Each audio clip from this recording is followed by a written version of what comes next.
ഇന്നത്തെ ലഞ്ചിന് നമുക്ക് ആവോലി കറി വയ്ക്കാം. അപ്പോൾ ആദ്യം തന്നെ ക്ലീൻ ചെയ്തെടുക്കാം. മീനൊക്കെ കുറച്ച് ഫ്രൈ ചെയ്യാനും കുറച്ച് കറി വയ്ക്കാനുള്ള രീതിയിൽ ക്ലീൻ ചെയ്ത് വെച്ചിട്ടുണ്ട്. അപ്പോൾ ഒരു കോട്ടയം സ്റ്റൈൽ ഫിഷ് കറിയാണ് നമ്മളൊന്ന് റെഡിയാക്കുന്നത്.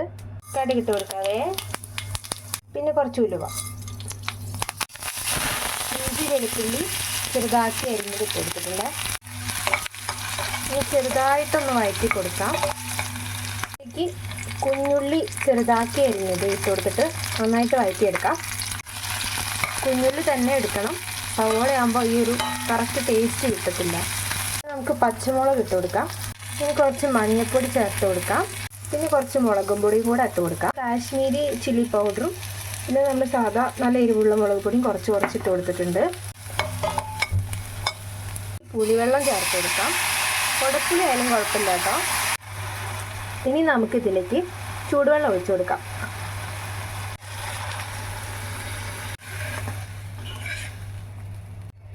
ഇനി ഇതൊന്ന് തിളച്ച് വരട്ടെ. നല്ല തിളച്ച് വരുന്ന ടൈമിൽ മീനിട്ട് കൊടുക്കാം. ഇനി നമുക്ക് മീൻ ഇട്ട് കൊടുക്കാം കേട്ടോ.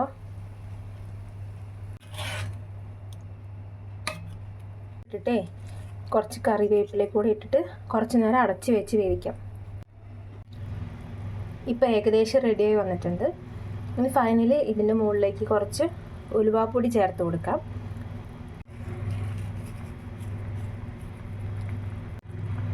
പിന്നെ 2 തുള്ളി പച്ച വെളിച്ചെണ്ണയും കൂടെ ഇട്ടിച്ചു കൊടുക്കാവേ. ഇനി ഫ്ലെയിം ഓഫാക്കിയിട്ട് മൂടി വയ്ക്കാം. അപ്പോൾ നമ്മൾ മീൻ കറി ഇവിടെ റെഡി ആയിട്ടുണ്ട്.